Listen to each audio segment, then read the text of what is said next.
Tie game. I would have went for 2. It was what we had hoped it to be, in the sense that, as you saw, we tried to do some situational work and some special teams that allowed us to shorten the format a little bit, because we, as you know, we're thin on the offensive line, and I told that second group in particular, Woodward and Bush that moved over from defense to offense, that we wouldn't have been able to have the kind of spring unless they, stepped in and moved their positions, and they got better for us. So it made for a really good spring opportunity for us today, because they were competitive, and it allowed us to get a lot of guys some work in a game-like format. So pleased with the outcome. First and foremost, we got out of it clean, no injuries, which is always important as you look at the overall impact of a game like this. And then we had some guys step up and make plays. Obviously the very first offensive possession with Lacey being very dynamic with the football in his hands adds to, a mix of receivers that, can be obviously very good for us in the SEC. I thought the quarterback and Daniels was very efficient, played very well.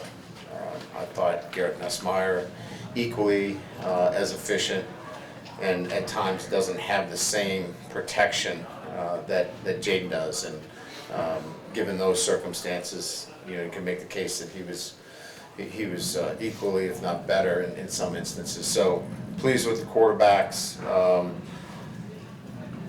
And again, defensively, guys were flashing. Obviously Perkins, Omar Spate was outstanding.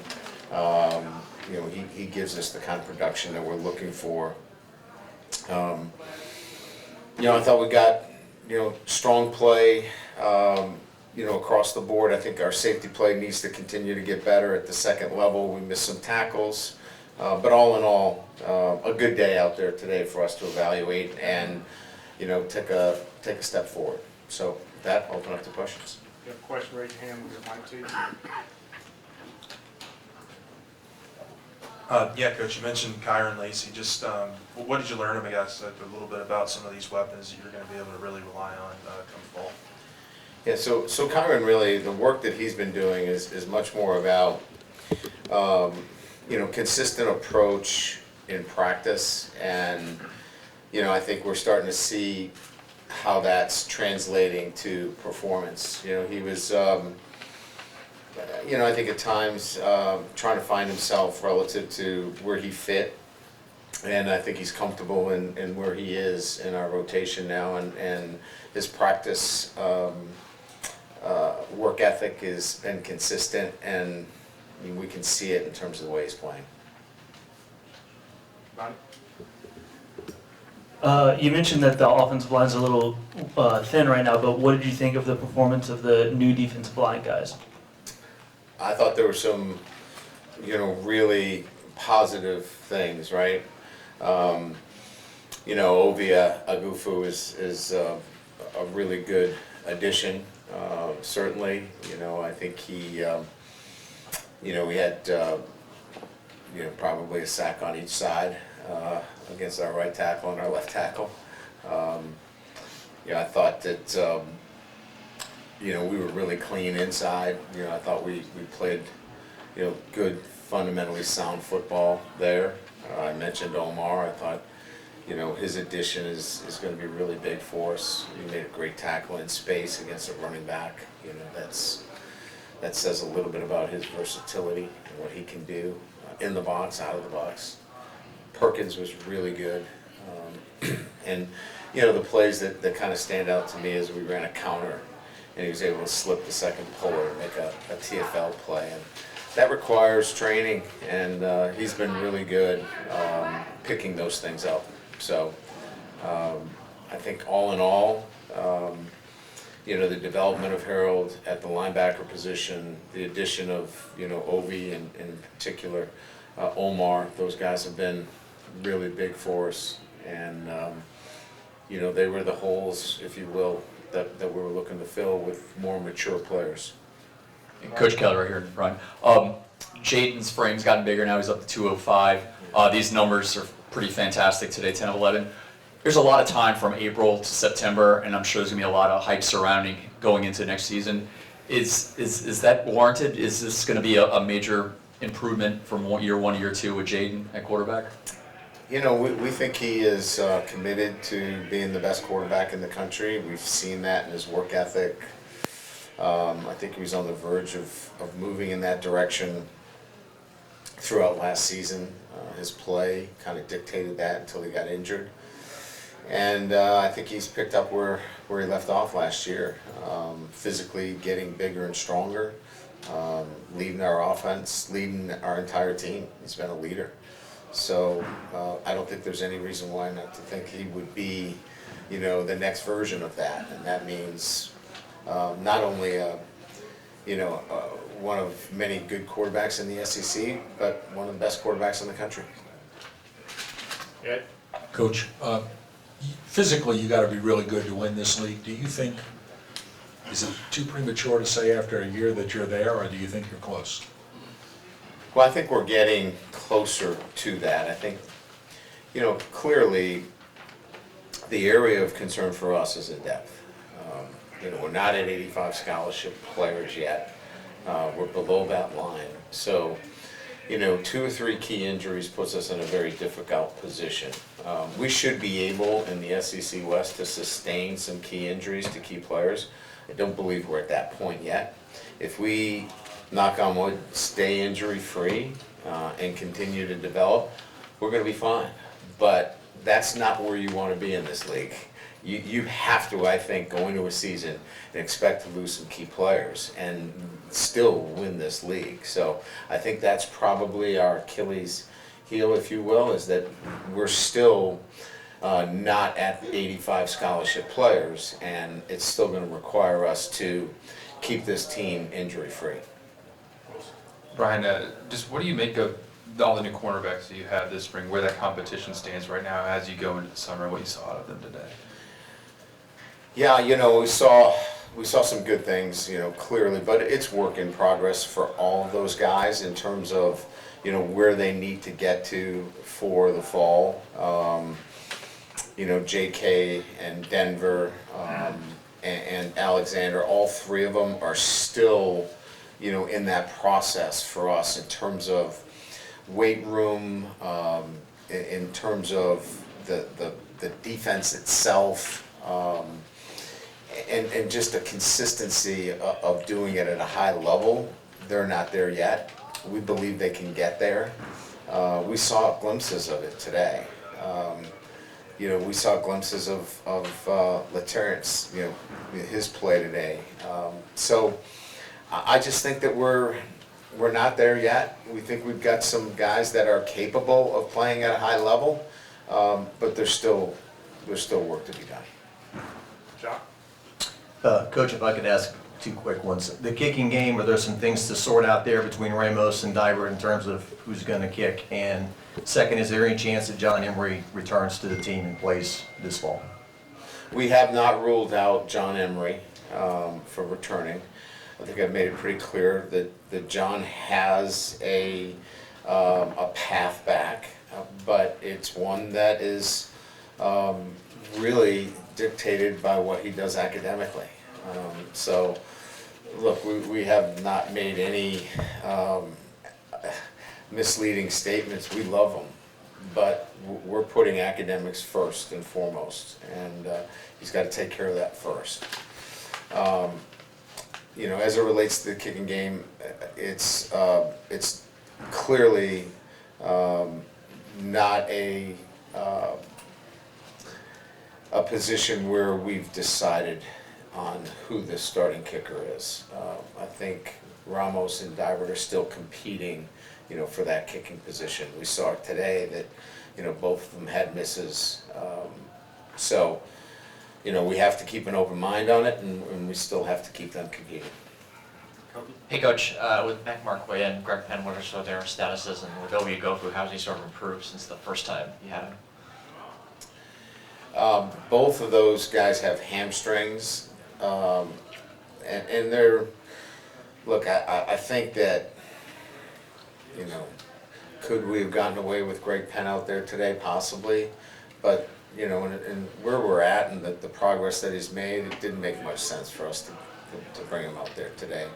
I think Mac is a little behind. He's probably 80%. So both of those guys will be fine. But they were real high hamstrings. They were probably grade 2s. So, we have to be a little bit more cautious with them. And the second question was... Ogofu and his Okay. process since you last had him. Oh, 20 pounds, 25 pounds, stronger, and just a lot more football. Like, he hadn't played a lot for me at Notre Dame, and he got more playing time at Texas. And then, he has physically developed himself. So you have a mature football player here that has been in, 2 really good systems, and now he comes here, and I think he's ready to break out. Coach, what did you think of those, if you got to look at it, those rule changes from yesterday to shorten the game? Well, we worked on them all day today. We had the running clock. How'd we do? Yeah, so we were very intentional about it today. Yeah, so, look, I mean, I think that, we're talking about, the hope. This is not like, the changes in Major League Baseball, where you're gonna knock 30 minutes off a game. We're talking about the clock running after first downs. But if you really, look at it, I don't know that changes structurally the way you go about doing things, So, because they're stopping the clock, in the last 2 before the half in the game, that still is really where, all the strategy, takes place. If that clock was running in the last 2, believe me, there'd be a lot of work going on around here. So, I think it's good for the game. I think if it can speed up the game a little bit, I think that's great. It's when the clock starts running after incomplete passes that you'll have a lot of people worried about how that's going to change the game. Why didn't you go for 2 at the end? Just to get some work on it. It had no merit to where it would be on the chart. We just wanted to get a 2-point play conversion in during the scrimmage. Coach, no red jersey for Ricky Collins today. What Yes. was the thought process behind that, and what did you see out of him this spring? Young quarterbacks, we don't want to shut them down early. We want to let them keep playing. So it's always been my philosophy with the younger quarterbacks to let them keep playing instead of shutting the play down early, because they're still processing. And so if you let them play, it's in my opinion, it's allowed them to process the game a little bit better instead of shutting it down with a red jersey. Coach has time for 2 more. Chessa and then Colin. Coach, what did you see from Noah Kane and Trey Holly today? Yeah, Noah is a lot.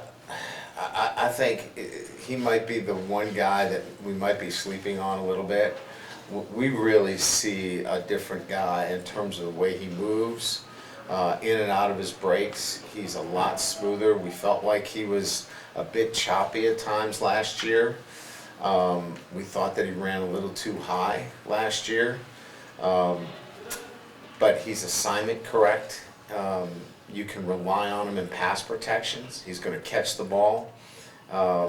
That's a pretty good guy to have on your team, and he's really worked hard on some of those physical things that sometimes, you think, well, that he is who he is.